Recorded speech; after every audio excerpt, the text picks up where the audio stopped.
하나님 아버지, 한 사람도 빠짐없이 성령의 불 받게 하여 주시옵소서. 뜨겁게 불타오르게 하여 주시옵소서. 세상을 이기는 능력자들 되게 하여 주시옵소서.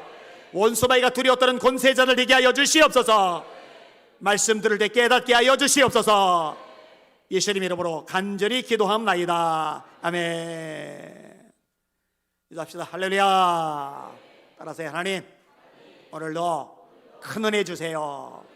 옆 사람 축복해 주세요. 성령의 능력으로 세상도 마귀도 죄악도 자아도 이깁시다.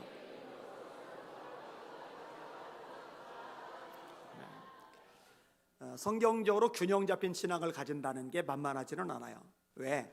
일단 생각보다 성경들을 몰라요. 자, 몇 가지 예를 들어볼게요. 말씀과 표적은 같이 가야 됩니다. 다시 말합니다. 말씀과 표적은 같이 가야 됩니다. 예수님에 대해서 성경은 기록을 합니다. 말씀도 듣고 병 고침도 낫고자 하여 예수께 모여오되 예수는 한적한 곳에서 기도하시리라. 말씀과 표적이죠. 예수님이 제자들 보고 말씀하세요. 너희는 온 천하에 다니며 만민에게 복음을 전파하라. 믿고 세례를 받는 사람은 구원을 얻을 것이요 믿지 않는 사람은 정죄를 받으리라. 말씀이죠. 다음 절, 믿는 자들에게는 이런 표적이 따르리리. 곧 저희가 내 이름으로 귀신을 쫓아내며 새 방언을 말하며 뱀을 집어 올리며 무슨 독을 마실지라도 해를 받지 않으며 병든 사람에게 소를 얹은즉 나으리라 하시리라. 같이 가잖아요. 초대 예루살렘 교회가 기도를 합니다. 사도행전 4장, 주여 이제도 저희의 위협함을 굽어보셨고 담대히 하나님의 말씀을 전하게 하시며, 말씀, 손을 내밀어 병을 낫게 하셨고 표적과 기사가 거룩한 종 예수의 이름으로 이루어지게 하옵소서. 빌기를 다음에 모인 곳이 진동하더니 무리가 다 성령이 충만하여 담대히 하나님의 말씀을 전하니라. 자, 말씀 빠지면 안 돼요.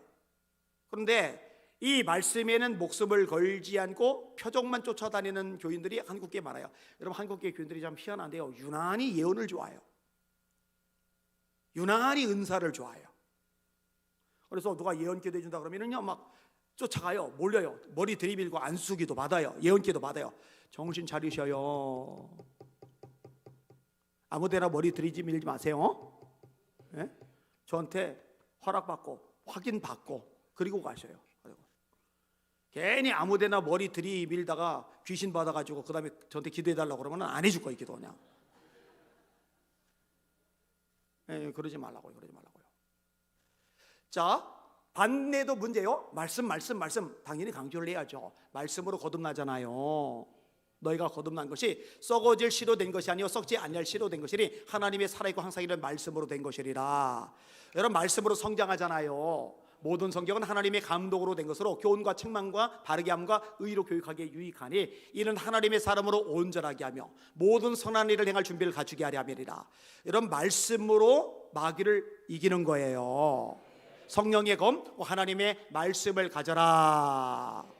이런 말씀으로 죄를 이깁니다.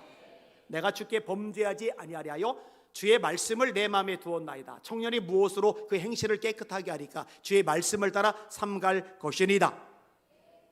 그런데 이 말씀 강조하는 건 좋은데 말씀만 강조하다가 능력, 역사, 표적, 은사를 무시하는 사람들이 있어요. 한국에 있어요. 그리고 그 영향을 받아요. 방언 사라진 거다. 예언 지금 없다. 신유 이젠 끝난 거다. 사도시대 이후로 끝났다. 여러분 속지 마세요. 이건 마귀가 거짓말 치는 겁니다. 성경 어디에도 이 표적이 사라졌다라고 말씀하고 있는 구절 한 군데도 없습니다. 말씀과 표적은 같이 가야 합니다. 우선순위는 있어요. 말씀이 위에 있어야 돼요. 예수께서 이 말씀을 마치시고 하늘로 올려주사 하나님 우편에 앉으시리라. 제자들이 나가 두루 전파할세. 말씀, 주께서 함께 역사하사 그 따르는 표적으로 말씀을 확실히 증언하시니라.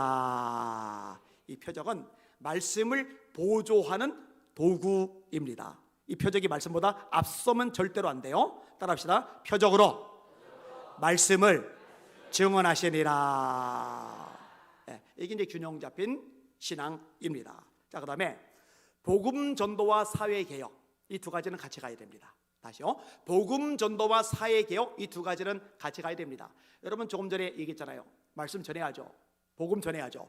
여러분 입술에서 예수 이름이 날마다 선포될 수 있기를 주님의 이름으로 축원합니다.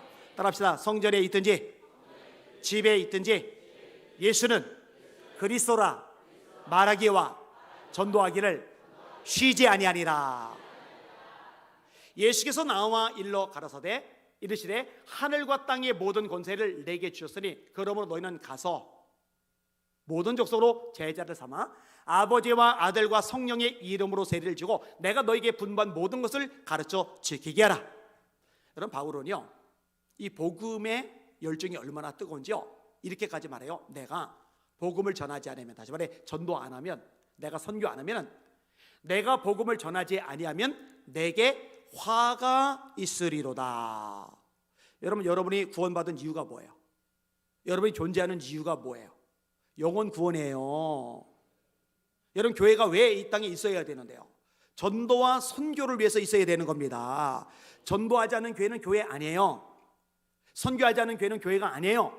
영혼을 건지라고 교회를 세우셨는데 전도 선교 안 한다. 그게 있을 이유가 어디 있느냐고요. 또 따라합시다. 교회는 유람선이 아니다. 교회는 구조선이다. 영혼 찾아 헤매는 여러분들 되시기를 주님의 이름으로 축원합니다. 자, 그럼 그것만 하느냐? 자, 영혼권 전도만 힘쓰느라고 세상이 어떻게 돌아가든 사회가 어떻게 돌아가든 문화가 어떻게 되든 내버려 두느냐? 노. 그거 내버려 두면은 이 안희한 목사 금요일 날 서울시 의회 앞에 안 나가죠. 거기 성도들 뭘 거기 모여요. 전도하러 다녀야지. 따라합시다. 뜻이 하늘에서 이루어진 것 같이 땅에서도 이루어지이다. 여러분 이 구절이요 잘 기억을 하셔야 되는 게 뜻이 하늘에서 이루어진 것 같이 교회에서도 이루어지이다 아니에요. 너희는 교회의 소금이다 아니에요. 너희는 세상의 소금이다 아니에요. 너희는 세상의 빛이라. 너희는 세상의 소금이라. 이같이 너희 빛을 사람 앞에 비치게 하여, 교인들에게 성도들에게 비치게 하여가 아니에요. 사람 앞에 비치게 하여 그들로 너희의 착한 행실을 보고 하늘에 계신 아버지께 영광을 돌리게 하라. 자, 예를 들어 차별금지 법안이 통과가 됐어요. 통과가 되면 전도 못해요. 종교적인 이유로 차별하지 말아라. 그럴듯해 보여요. 성적 지향 가지고 차별하지 말아라. 그럴듯해 보여요. 그런데 결론 들어가면은 동성애 확산시키겠다는 거예요. 동성애 합법화시키고 결혼까지 만들겠다는 거예요. 하나님의 창조 질서에 역행하죠. 그리고 이 차별금지법이 통과가 되고 나서 그 다음부터 무슨 문제가 생기느냐? 야외 가서 설교를 해요. 찬양 버스킹을 해요. 그거 있다고 수갑 채워서 끌고 가요. 예수만이 구원이야. 십자가만이 우리 죄를 사해. 예수 외에 구원의 길이 없어. 종교 편향, 종교 차별. 이걸 어떻게 내버려 둬요? 그래서 이 법안이 통과되고 이게 강력하게 영향을 미치는 나라들은 전도 자체가, 선교 자체가 쭈그러들어요. 그러니까 이 두 가지는 절대로 따로 놀면 안 돼요. 같이 가야 됩니다. 그런데요, 이게 이제 균형이 안 잡힌 거예요. 전도, 선교, 여기 이제 목숨을 걸어요. 올인을 해요. 그런데 나머지 것들에 대해서는 그냥 무관심하는 거예요. 기도도 안 해요. 아니요, 그러면 안 돼요. 예수님이 너희는 이렇게 기도하라. 나라가 임하옵시며 뜻이 하늘에서 이루어진 것 같이 땅에서도 이루어지이다. 정치, 경제, 사회, 문화, 언론, 교육, 시민단체, 이 모든 영역, 이 모든 땅에 하나님의 뜻이 이루어지도록 기도하셔야 됩니다. 자, 거꾸로 열심히 목소리를 내요. 싸워요. 근데 전도는 안 해요. 영혼 구원에 관심이 없어요. 맨날 데모만 해요. 이거 잘못된 거예요. 주님의 지상명령 무시하는 거예요. 이 두 가지는 같이 가야 돼요. 이 균형 잡혀야 돼요. 그런데 이게 쉽지가 않아요. 우리 한국인들 성격 중에 뭐 아니면 도 성격이 있어요. 뭐 아니면 도. 아니요, 균형 잡힐 필요가 있어요. 자, 조금만 더 얘기해 볼게요. 율법 무용론과 율법주의 둘 다 아닙니다. 여러분, 율법은 악한 게 아니에요. 율법은 나쁜 게 아니에요. 여러분, 율법을 무시하면 안 됩니다. 여러분, 바울 사도가 로마서 7장에 말합니다. 율법은 따라합시다. 거룩하고 의로우며 선하도다. 바울 사도가 한 말이에요. 복음에 목숨을 건 바울 사도가 거룩하고 의롭고 선하다. 예수님이 율법에 대해서 뭐라고 말씀하세요? 천지가 없어지기 전에는 율법의 1.1획도 없어지지 아니하고 다 이루리라. 천지 없어졌어요? 있어요 지금? 그럼 율법 없어지는 거예요? 안 없어지는 거예요? 천지가 없어지기 전에는 율법의 1.1획도 없어지지 않는다. 예수님이 말씀하셨는데 어디 시금방지게 자꾸 엉뚱한 소리를 해요. 조심해요. 말씀 성경보다 앞서는 건 다 엉터리입니다. 다 가짜입니다. 다 잘못된 거예요. 제가 오죽하면 이렇게까지 말하겠어요. 여러분의 담임 목사 이 안희한 목사가 하는 말조차도 말씀에서 어긋나면 듣지 말라고. 여러분, 저와 여러분의 유일한 기준은 말씀입니다. 이거 헷갈리면 안 돼요. 자, 근데 또 문제는 뭐냐? 이 율법주의에 빠져드는 거예요. 여러분, 율법은 나쁜 게 아니에요. 율법주의는 나쁜 거예요. 이거 구분하세요. 율법은 나쁜 게 아니에요. 좋은 거예요. 율법주의가 나쁜 거예요. 그럼 율법주의는 뭐냐? 내가 행함으로 하나님 앞에 의롭다함을 받으려는 모든 시도, 내가 하나님의 계명, 하나님의 말씀, 하나님의 율법을 지킴으로 구원받으려는 모든 시도, 이 모든 가르침, 이걸 율법주의라고 그러고, 바울 사도는 이것을 다른 복음이라고 말합니다. 우리나 혹 하늘에서 내려온 천사라 할지라도 우리가 너희에게 전한 복음에 다른 복음을 전하면 저주를 받을지어다. 여러분, 율법의 행위로 의롭다함을 얻을 육체는 이 세상에 존재하지 않습니다. 이 율법이 하는 일은 뭐냐? 우리를 죄인으로 규정하는 거예요. 여러분, 법이 없으면 죄인 줄 몰라요. 가끔 언론에서 방송 나오고 기사 나오잖아요. 문제가 있는데 관련 법안이 없어서 처벌을 못한다고. 법이 없으니까 국가적으로 죄가 아니에요. 하나님의 법이 없으면 뭐가 죄인지를 몰라요. 그런데 하나님의 법, 율법을 통해서 뭐가 죄인지를 알게 되는 거죠. 모두가 죄인인 걸 알게 되는 거죠. 의인은 없나니 하나도 없으며 다 치우쳐 한 가지로 무익하게 되고 선을 행하는 자는 없나니 하나도 없도다. 로마서 3장 10절. 모든 사람이 죄를 범하였으며 하나님의 영광에 이르지 못하더니 로마서 3장 23절. 모든 사람이 죄를 범하였으므로 사망이 모든 사람에게 이르러느니라. 로마서 5장 12절. 하나님의 법을 통해 아는 거예요. 그러면은 어떻게 죄산받아 의인이 되느냐? 예수님의 피, 보혈 통해 죄산받는 줄 믿으시길 바랍니다. 우리 찬송가에 그래서 보혈 찬양이 많아요. 그리고 이 보혈 찬양의 대부분이 죄 씻음하고 연결이 됩니다. 이 세상의 모든 죄를 맑히시는 주의 보혈 찬양 있잖아요. 샘물과 같은 보혈은 임마누엘 피로다. 이 샘의 죄를 씻으면 정하게 되겠네. 죄에서 자유를 얻게 하면 보혈의 능력, 주의 보혈. 다 보혈 찬양이요.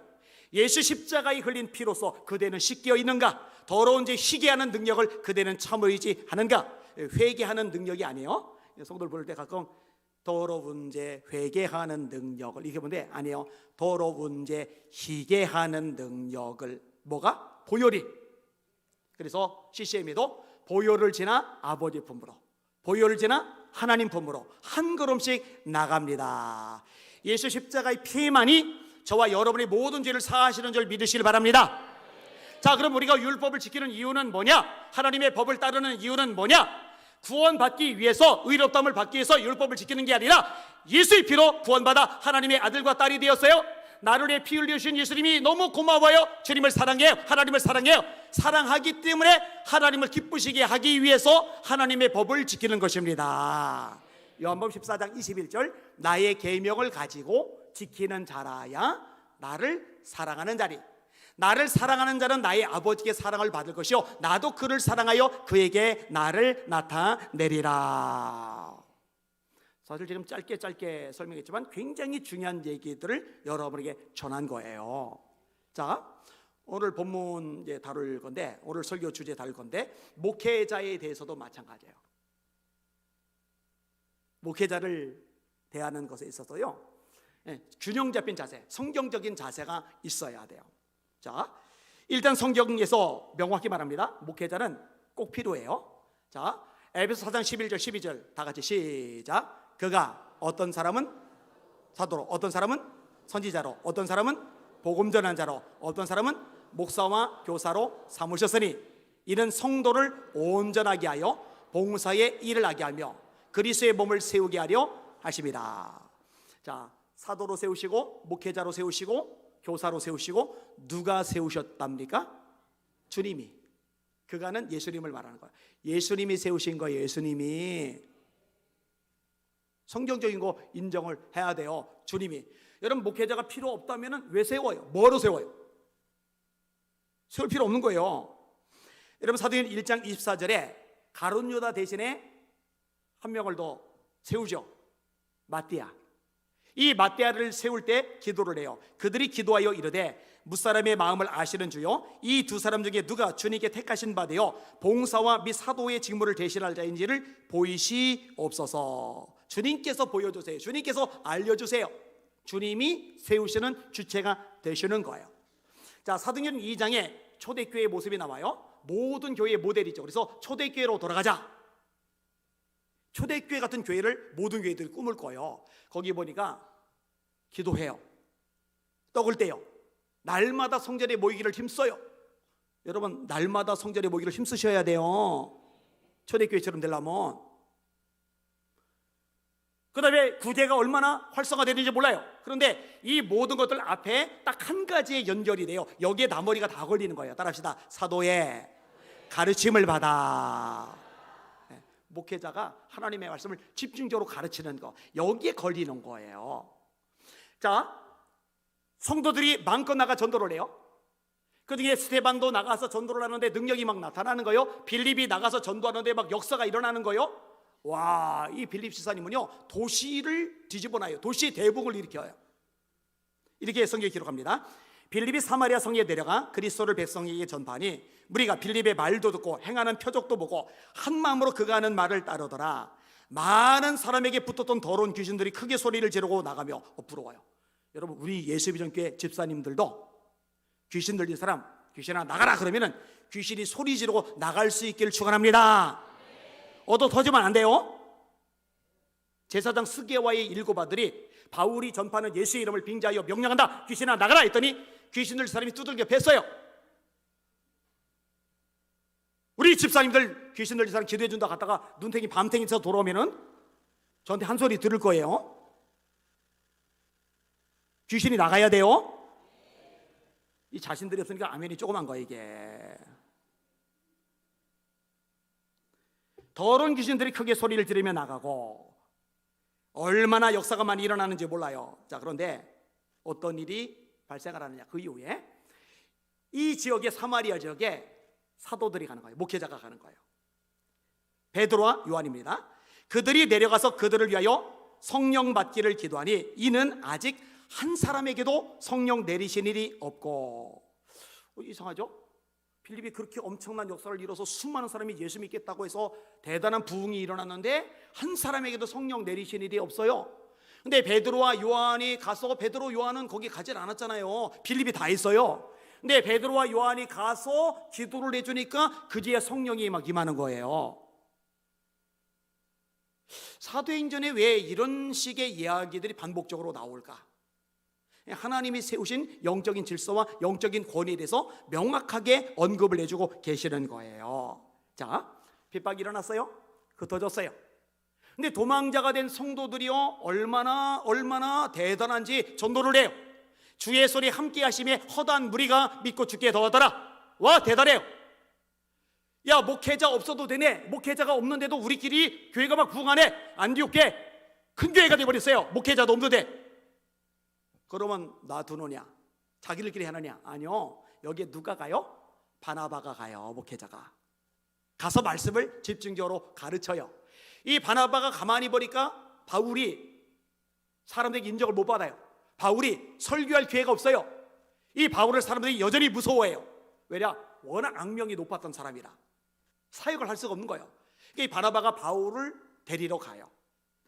바나바가 사울을 찾으러 다소에 가서 만남에 안디옥에 데리고 와서, 바나바가 바울을 데리고 온 거예요. 안디옥 교회에 둘이 교회에 1년간 모여 있어 큰 무리를 가르쳤고 제자들이 안디옥에서 비로소 그리스도인이라 일컬음을 받게 되었더라. 목회자는 꼭 필요합니다. 성경의 가르침은 명확합니다. 그러니까 목회자 없이 우리끼리 하자, 이런 사람들이 있어요. 요즘에 유튜브에도 종종 나와요. 그거 개혁적인 것 같아요. 아까도 말했어요. 폼나고 진보적인 것 같아 보이고 뭐 깨끗해 보이고 헛소리입니다. 말씀에서 어긋난 건 다웅설이에요. 말씀대로 해야 됩니다.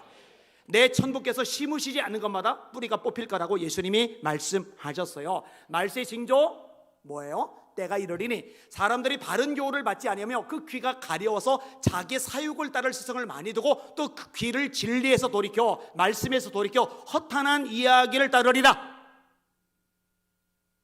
제가 왜 말씀 강조하는지 아세요? 마지막 때이기 때문에 그런 거예요. 말씀이 유일한 기준입니다. 따라합시다. 하나님의 말씀인 성경만이 절대적인 기준이다.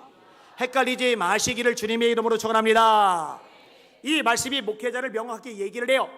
성경은 말씀합니다. 너희를 인도하는 자들에게 순종하고 복종하라. 그들은 너희 영혼을 위해서 경성하기를 마치 자신들이 청산할 자인 것 같이 하느니라. 그들로 하여금 기쁨으로 하게 하고 근심으로 하게 하지 말라. 그렇지 않으면 너에게 유익이 없느니라. 따라합시다. 순종하고 복종하라. 순종은 기꺼이 하는 거예요. 근데 여러분 때때로 거슬려요. 마음에 안 들어요. 내 감정하고 부딪혀요. 내 주장, 내 경험하고 충돌해요. 그때는 복종이 필요한 거죠. 단 말씀에 입각해서 가르칠 때 얘기하는 거예요. 그들로 목회자들로 기쁨으로 사역하게 해. 근심으로 하게 하지 마. 근심하게 하면은 너희들에게 유익이 없어. 여러분 하나님의 말씀이 여러분에게 유익이 없다고 말하는데 무슨 하나님의 복을 받겠느냐고요. 무슨 기도응답이 되겠느냐고. 유익이 없다는데. 그리고 목회자가 필요 없으면 이런 말씀도 의미가 없는 거죠. 갈라디아서 6장 6절 따라합시다. 말씀을 가르침을 받는 자는 말씀을 가르치는 자와 모든 좋은 것을 함께하라. 하나님의 말씀인 줄 믿으시길 바랍니다. 예수님이 마태복음 10장 40절에 말씀합니다. 너희를 영접하는 자는 나를 영접하는 것이요 나를 영접하는 자는 나 보내신 아버지를 영접하는 것이니라. 여러분 목회자를 영접하는 것은 예수님을 영접하는 거라고 예수님이 말씀하셨어요. 왜? 주님의 말씀을 가지고 움직이기 때문에. 근데 사실은 이런 부분은 제가 여러분에게 강조를 안 해도 돼요. 왜냐? 목사님들 만나면 자주 얘기를 해요. 제 아내한테도 자주 얘기를 해요. 세상에 저처럼 행복하게 목회하는 목사님들 없다.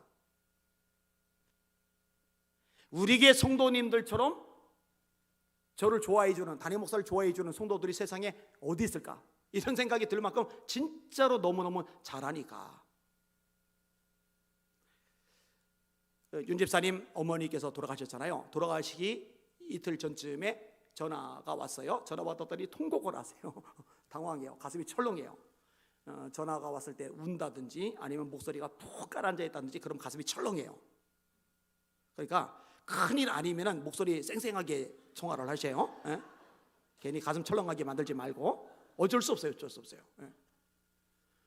근데 어머니가 다리에 괴사 현상이 나타났다는 거예요. 잘라내야 된다는 거예요. 잘라내도 또 올라가야 된다는 거예요. 근데 그러고 나서 다시 새벽에 전화가 온 거예요. 새벽 예배라 제가 전화를 받지를 못해서 끝나고 전화했더니 또 통곡을 하세요. 어머니가 돌아가셨대요. 우리 성도들이 갔어요. 많이 갔어요. 너무너무 고마워요. 대구라 너무 멀어가지고 거의 못 가리라 생각했는데 그래도 가는 사람들이 많아요. 한 대로 다 못 가서 두 차로 갔어요. 또 따로 온 사람도 있어요. 고마워요. 저는 솔직히 이런 거 고맙습니다. 갔더니 저를 보고 또 울어요. 통곡을 해요. 근데 앞에 앉아서 얘기를 나누는데 갑자기 엉뚱한 얘기를 하는 거예요. 목사님, 다른 큰 교회에서 이분이 이제 음악 전문가잖아요. KBS 열린 음악회도 하고 더 큰 세계적인 무대도 하고 프린 마돈나였잖아요. 우리 교회 오기 전에도 큰 교회 지휘자였잖아요. 근데 지금 우리 교회에서는 그런 역할이 아니란 말이에요. 근데 이제 큰 교회에서 음악 디렉터로 와달라고. 그러면 이제 사례비도 나올 거 아니겠어요, 그죠? 또 여러 가지 좋은 조건들도 있을 거 아니에요. 그런데 안 간다는 거예요, 안 간다는 거예요. 그 얘기를 굳이 이제 하는 거예요, 굳이 저보고 이제 알아봐달라 이제 그 얘기를 하시는 것 같아요. 어머니 장례식 와중에 그 얘기 굳이 하는 거예요. 그래서 이제 어떤 얘기를 하느냐, 목사님, 저는요 힘든 일 있으면 제일 먼저 목사님이 생각나요. 고마운 거죠. 저를 생각해 주는 거는요. 힘들어 죽겠는데 저는 아예 생각도 안 난다. 그건 골치 아픈 거잖아요. 그러니까 얼마 전에 제가 부산 얘기를 끄집어냈어요. 저는 큰 교회 청빙을 받았잖아요. 아예 대놓고 오라고 저한테 몇 차례 찾아오고 연락 왔는데 제가 거절했잖아요.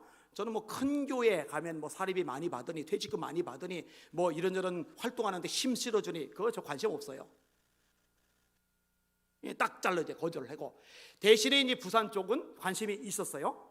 그다음에 파주 쪽도 관심이 있어요. 파주는 남가북 중간 지점이라 통일세를 준비하는데 이제 가치가 있다고 생각하는 거고, 부산은 북한이 쳐들어왔을 때 다 빼앗겼는데 낙동강 전선 아래쪽 부산만 남았고, 거기서 회계 운동이 일어나면서 이게 다시 이렇게 거슬러 올라가서 굉장히 이 부흥에 있어서 상징적인 의미가 있어요. 그러니까 우리 교회보다 훨씬 열악한 교회인데, 근데 거기는 또 갈 마음이 있어요. 그래서 사인을 구했는데 어쨌든 그 사인대로 안 됐기 때문에 하나님 뜻이 아닌가 보다라고 접었어요.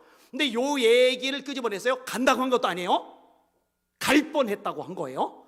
그런데 왜 이렇게 우는 사람들이 많아요. 많이 울었더라고요. 많이 울었더라고요. 근데 만약에 그때 울지 않고 다들 기쁨이 이제 충만한 거예요. 그냥 드디어 떠난다, 안희한 목사. 드디어 지방 부산 간다. 할렐루야. 기관별로 가서 막 축하 회식하고 막. 그러면은 제가 씁쓸하죠. 저한테 잘해요. 그러니까 저한테 잘하라는 얘기는 이제 안 할 거예요. 말씀 순종하는 건 하고 부교육자들한테 잘하세요. 그럼 돼요. 자, 그런데 또 하나 측면 생각해 볼 것이 있는데 그게 뭐냐면요, 목회자에게 너무 의존적이 되면 안 됩니다. 다시요. 목회자에게 너무 의존적이 되면 안 됩니다. 이거는 비성경적입니다. 아기가 태어나요. 여러분, 사람이 만물의 영장, 만물을 지배하는데요, 정작 동물들보다 생존 능력이 낮아요. 이런 동물들은 새끼 낳아놓고 방치해도 살아남을 수 있는 가능성이 있는데요, 갓난 아기들, 사람은요 태어난 다음에 내버려두면 100% 죽어요. 단 한 명도 못 살아요. 돌봄이 필요해요. 자, 그런데 자랐어요? 이제 어른이 됐어요? 장가 갔어요? 자식 낳았어요? 그러고 나서도 여전히 부모님, 여전히 엄마 돈, 엄마 돈, 엄마 돈 주지 마세요. 스스로 헤쳐나가게 해야죠. 이게 한국 사람들 특징 중에 독특한 면인데, 서양 사람들은 안 그래요. 대학교 등록금도 사실은 스스로 대출받아서 나중에 본인이 갚아나가도록 하는데, 우리는 결혼하고 나서도 그냥 부모 손 벌리면은 아유 그래도 내 새끼인데 이래가지고 문제가 생기는 거예요. 그거 병든 거예요. 따라합시다. 남자가 부모를 떠나 여자와 연합하여. 이 부모를 떠난다고 할 때 공간적인 개념이 있는 거예요. 그 다음에 경제적인 개념이 있는 거예요. 그 다음에 정서적인 개념이 있는 거예요. 떠나야죠. 이리 독립해야죠. 그리고 아내와 한 몸이 이루어져야죠. 그런데 여전히 이 부모 의존적이 되면 여자가 이제 죽을 고생하는 거죠. 이렇게 되면 안 돼요. 이런 교회도 마찬가지인데, 영적으로 어린아이일 때는 목회자가 신경 더 많이 쓰고 관심 갖고 보도 뭐 안 와야죠. 그런데 성도들이 성장하고 나면은 여러분들이 영혼 건져내고 구원받은 그 영혼들, 어린아이들 보살피는 어른 역할을 해 나가셔야 될 줄 믿습니다. 그런데요, 죄다 애기들만 교회 바글바글해요. 장로님도 애기들, 권사님도 애기들, 집사님들도 애기들.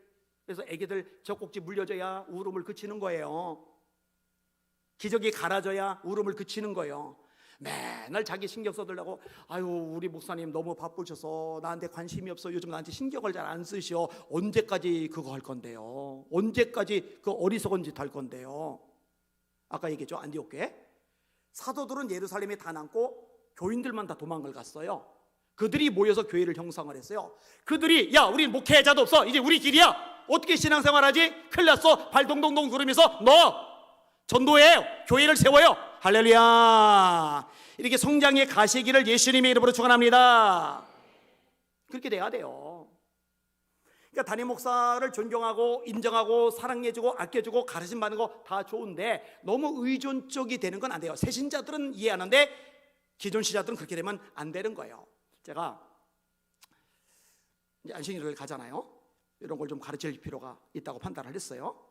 아내가 저를 보고 그래요. 목사님, 나가 있어도 보고는 받으셔야 되지 않아요? 그래서 제가 한 이야기를 해줬어요. 어떤 목사님이 큰 교회 담임으로 청빙받아 가셨어요. 가시고 나서 원래도 큰 교회인데 교회가 더 부흥을 했어요. 근데 교회를 말씀으로 이제 바꾸려고 나름대로 애를 썼는데 자꾸 충돌이 생기니까 사표를 딱 내버렸어요. 그리고 개척을 했어요. 근데 워낙 유명하니까 성도들이 말씀 듣는다고 모여들어요. 순식간에 큰 교회가 돼버렸네. 근데 6년간 사역을 하더니 7년째 안식년으로 미국으로 들어가 버리셨어요. 근데 이 목사님 설교 듣는다고 모여들었던 성도들이 목사님이 안 계시니까 쑥쑥쑥쑥 빠지는데 몇 명 빠지는 게 아니에요. 몇십 명이 빠지게 아니에요. 몇백 명 단위로 빠지는 거예요. 이렇게. 그러니까 장로님들이 비상이 걸렸어요. 전화를 목사님이 안 받아 이건데. 장로님들이 작정하고 목사님 계시는 미국 현지까지 비행기 타고 달려갔어요. 근데 아예 만나주지도 않아요. 전화도 안 받고. 교인들이 빠져나갑니다 한 소리가 딱 하나요. 그런 식으로 목사 하나 빠졌다고 교회가 흐느적거리고 무너질 정도면 그런 교회는 세상에 있을 필요가 없다고. 그리고 안식년 다 마치고 돌아왔는데 이 정도쯤 되면 장로님들이 삐져가지고 성도들이 열받아가지고 그게 아니라 갔다 돌아왔는데 교회가 진짜 제대로 탄탄해져 버린 거예요. 할렐루야. 여러분, 우리에게 그렇게 되시기를 예수님의 이름으로 축원합니다. 그렇다고 오해는 하지 마세요. 이제 안식년 가지면은 전화도 안 받을 작정이구나. 그런 생각은 없어요. 그 얘기하는 게 아니에요. 자, 이제 학교 운영위원회가 만들어졌어요. 수요일마다 모여서 이제 모임을 가져요. 기대가 많아요 지금. 하나님께서 감동 주셔서 발 내딛고 도전하고 시도하면은 하나님께서 갚아주신다는 거 저는 확신을 해요. 손톱만큼도 의심하지 않아요. 그래서 설레는 마음이 지금 많이 있는데 지난 수요일 날 운영위원회 모임 가지고서 그랬어요. 이제 안식년 4월 셋째 주 지나면은 제가 이제 빠져나갈 텐데 그 다음부터는 운영위원들이 이제 알아서 하십시오. 만약에 제가 빠져서 가동이 안 되고 움직여지지 않는 학교라면 그 학교가 대체 뭘 할 수가 있을까? 제가 가지고 있는 기본적인 원칙입니다. 여러분요, 담임 목사가 모든 걸 다 쥐고 있을 필요가 없어요. 이거 바람직하지 않아요. 당회가 모든 걸 다 손에 쥐고서 간섭하고 지배하고 이럴 필요 없어요. 그거 바람직하지 않아요. 그러니까 교회가 자꾸 뒤쳐져 버리는 거예요. 자, 어떤 교회 하나 소개할게요. 이름은 안 말합니다. 이름 되면 다 아니까. 워낙 큰 교회, 대형 교회, 소위 대형 교회니까. 그 목사님하고 저거 이제 통화를 자주 해요. 놀러 가기도 해요. 근데 이 목사님이 학교를 시작하고자 하는 열망이 불타올라요. 왜냐? 다음 세대 살려내야 되니까. 아무리 고민해도 학교밖에 대안이 없으니까. 근데 문제가 뭐냐면요, 이게 계속 당위에서 브레이크 걸리는 거예요. 희한하죠? 전문 지식도 없어요. 미래 사회가 어떻게 변하는지 감도 못 잡아요. 열정도 없어요. 헌신하는 것도 아니에요. 그런데 위치, 지위, 힘은 가지고서 브레이크만 거는 사람들 있다니까요. 실제로 우리 교회하고는 달라요. 우리 교회는 우리는 제가 학교 하겠습니다 하고 밀고 나가면은 따라줘요. 움직여줘요. 근데 다 그런 게 아니에요. 이 목사님이요 막 속 터질 것 같으니까 저한테 전화해서 하소연을 하는 거예요. 목사님 시작도 못하고 있어요. 거기는 돈 많아요. 그 교회 놀러 갔는데 우리 예배당하고 비교가 되지 않을 만큼 성처럼 커다란 예배당 이게 올려봐야 돼요. 이렇게 막. 와, 근데 그 건물이 하나가 아니라 그 건물이 여러 개가 쫙. 사람 인력 많죠. 작정하고 하면은 진짜 학교 제대로 할 수 있을 거예요. 여러분 임마누엘 교회 학교 잘하고 있죠. 원래 우리 애들을 거기 보내려고 찾아갔는데 입학금이 1,000만 원인데 돈이 없잖아요. 1,000만 원을 어디서 구해요? 그래서 아니하고 하나님이 1,000만 원 주시면은 거기 보내라는 사인 줄 알고 보내고 1,000만 원을 안 주시면은 사인 아닌 줄 알고 못 보냈다. 이렇게 됐는데 1,000만 원이 안 생겨서 거기 안 보냈거든요. 그리고 나중에 기사 보고 저 페이스튼 용인 쪽으로 애들을 보내게 된 거거든요. 작은 아이가 초등학교일 때, 큰 애가 중학교일 때. 교과부 승인되는 학교는 아니었는데 거길 정말 잘 보냈죠. 정말 잘한 것 중에 하나죠. 자, 수원의 수원중앙침례교회가 학교를 세웠죠. 거기요 학부모들이 자기 애들 보내려고 대기자가 줄을 서 있어요. 또 대전에 오정호 목사님 새로남 교회가 학교를 세웠는데요, 학생들 그 학교 보내려고요 대기자들이 막 줄을 서 있어요. 큰 교회거든요. 인력이 있거든요. 재정 쏟아붓거든요. 그러니까 학교들이 막 쫙쫙쫙쫙 성장해 가면서 자리를 잡아요. 지금 제가 언급한 이 교회는요, 이렇게 언급한 교회들만큼이나 큰 대형 교회거든요. 근데 가장 브레이크를 많이 거는 장로님이 누구냐? 그 지역에서 커다란 학원을 경영하는 장로님. 제가 번뜩 어떤 생각이 드냐면은, 학교를 시작하고 거기 가면은 사실은 이제 이 교회 안에서 이루어지는 학교는 따로 과외 학원 안 보내도 되도록 다 시스템을 갖춰 나가거든요. 우리도 그렇게 할 계획이고, 그렇게 되면은 참 많이 모일 거예요. 그러면 아마 그 근처에 있는 이 학원 아이들이 이쪽으로 이탈하면서 본인에게 경제적으로 손해가 되지 않을까, 이 생각을 한 건 아닐까. 근데 요 얘기는 목사님께는 안 했어요. 왜냐면은 괜히 마음 상하면은 또 힘들어지니까. 근데 만약에 정말 그런 생각이라면요, 이건 악한 사람이에요. 악한 사람. 악한 사람이 장로 자리 차지하고 있는 것밖에 안 되는 거예요. 하나님 나라를 생각해야죠. 다음 세대 살리는 거 생각해야죠. 돈이 문제가 아니라, 돈은 하나님이 기뻐하시면 따로 주십니다.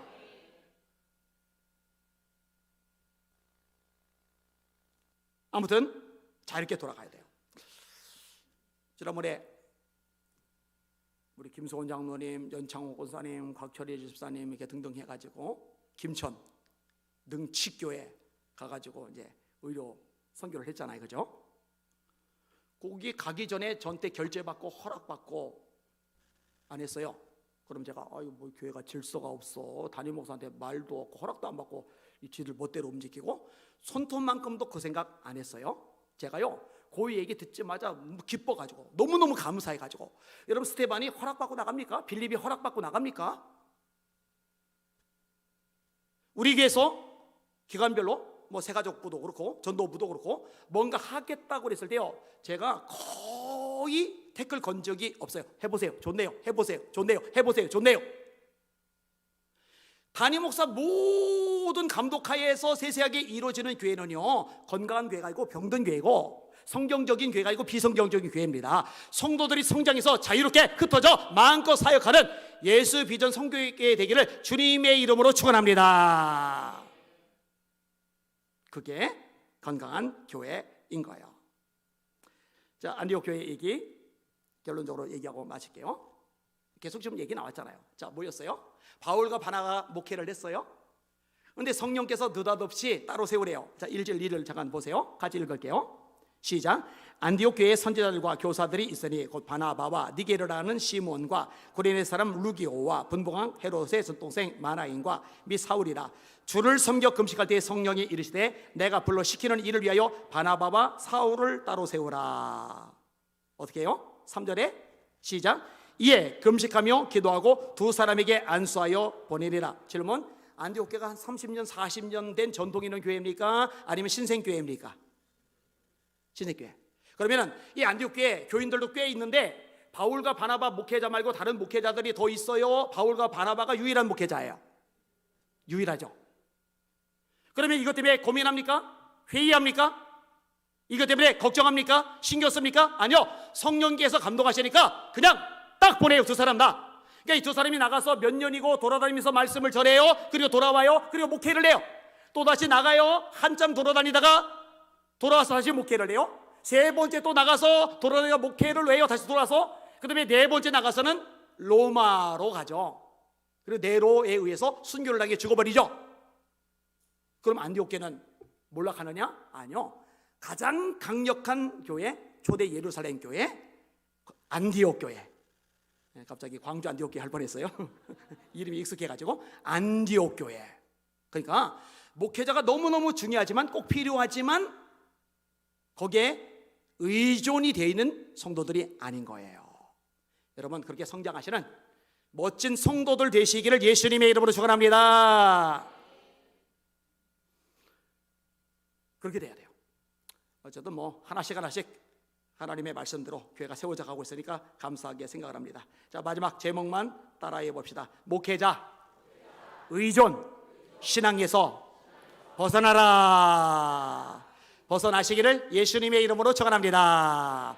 그대로 손 드시고 합심하여 기도합시다. 하나님, 여기 이 자리에 성령의 예불을 내려 주시옵소서. 우리 모든 성도가 빌립처럼 스데반처럼 하나님의 능력으로 무장하여 승리하게 하시고 사명 감당하게 하여 주시옵소서. 능력과 권세, 기적도 나타나게 하여 주시옵소서. 우리 주여 세 몸으로 합심하여 기도합시다. 기도합니다. 주여, 주여, 주여. 하나님 어디 감사합니다. 찬양과 존귀와 영광과 경배 받으실 원하나이다.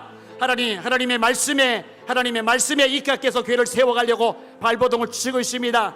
하나님 아버지 말씀하신 대로 비전을 공유할 사람들을 보내주셨습니다. 이리에 함께 전진하며 발을 내디도 가고 있습니다. 주님의 영광이, 능력이, 기적이, 역사가 나타나게 하여 주시옵소서. 하나님 초대 예루살렘 교회처럼, 하나님 아버지 초대 교회 예루살렘 교회에서 흩어진 자들이 세웠던 안디옥 교회처럼 하나님 역사하는 교회, 살아있는 교회, 성경적인 교회, 하나님 성숙한 성도들이 가득 채워진 이런 교회가 될 수 있도록 우리 예수 믿는 성경에 축복하여 주시길 원하나이다. 하나님 목회자 의존신앙에서 벗어나게 하여 주시옵소서. 저마다 살아게 하여 주시옵소서. 언제까지 자기 챙겨달라고 합니까? 언제까지 자기 신경 써달라고 합니까? 언제까지 자기에게 관심 기울여주기를 원합니까? 아닙니다. 이제는 자라서 다른 사람들에게 관심을 기울여야 됩니다. 찾아가야 됩니다. 만나야 됩니다. 말씀을 심어줘야 됩니다. 성장하게 해야 됩니다. 기도해 줘야 됩니다. 능력이 나타나야 됩니다. 역사가 일어나야 됩니다. 주여, 우리 전성도들이 이렇게 성장하게 하여 주시옵소서. 이렇게 무장하게 하여 주시옵소서. 이렇게 말씀에 서게 하여 주시옵소서. 하나님만 바라보고 하나님만 의지하게 하여 주시길 바랍니다. 하나님 아버지 말씀의 뿌리 내릴 뿐만 아니라 하나님의 초대인지 역사 표적들도 삶에서 나타나게 하여 주시옵소서. 빌립 집사님에게 나타나는 그 능력, 스데반 집사님에게 나타나는 능력, 우리 장로님들, 권사님들, 집사님들, 성도들에게도 그대로 나타나게 하여 주시옵소서. 귀신들이 떠나가게 하시고 병자들이 일어나게 하시고 눌린 자가 자유케 되게 하여 주시고 하나님의 영광과 역사와 능력에 나타나며 보여지게 하여 주시옵소서. 주님 홀로 영광, 찬양, 경배 홀로 받아 주시옵소서. 감사합니다. 찬양합니다. 예수님 이름으로 간절히 기도합니다. 아멘. 다시 일어나셔서 찬양하십니다.